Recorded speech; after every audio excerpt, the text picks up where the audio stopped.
best way to wield this power that we speak about is purity. If the devil can come to you and still find something, you cannot change his government. Make no mistakes about it. If you like, quote 1 million scripture. You cannot change his government. Anybody who is guilty of the stains from his realm cannot challenge his realm. And so all the men who wielded this kind of power, they were first of all purged. They were purged. God will give them an encounter to purge them.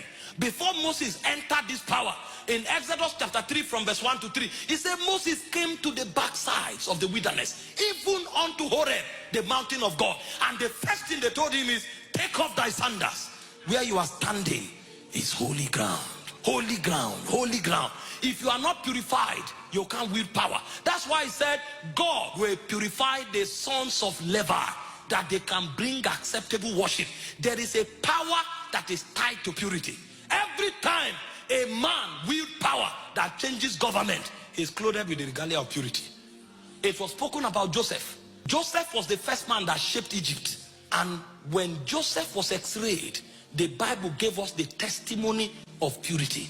In Genesis 39 verse 9, Potiphar's wife threw herself at him, but the man knew where he was going. He said, how can I do this evil and sin against God?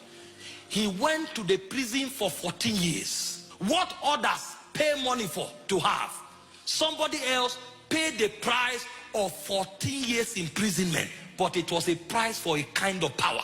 If he slept with Potiphar's wife, he would have become the head of the houseboys. He knew the repercussion of refusing the woman. He knew. This is a kind of power that you will pay prices for, but you will be willing to suffer in order for your garment to be pure. Because listen, the Bible said if you have not resisted sin to the point of death, you are not qualified to speak when the immortals are talking.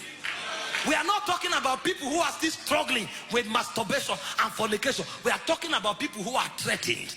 That is, either you compromise or you go to jail, and they are willing to go to jail.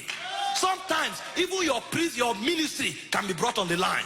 You will be accused because you refuse to compromise, and you will lose your ministry. But you know that the power is bigger than a physical organization. How can I do this evil and sin against God? And this guy was in prison for 14 years.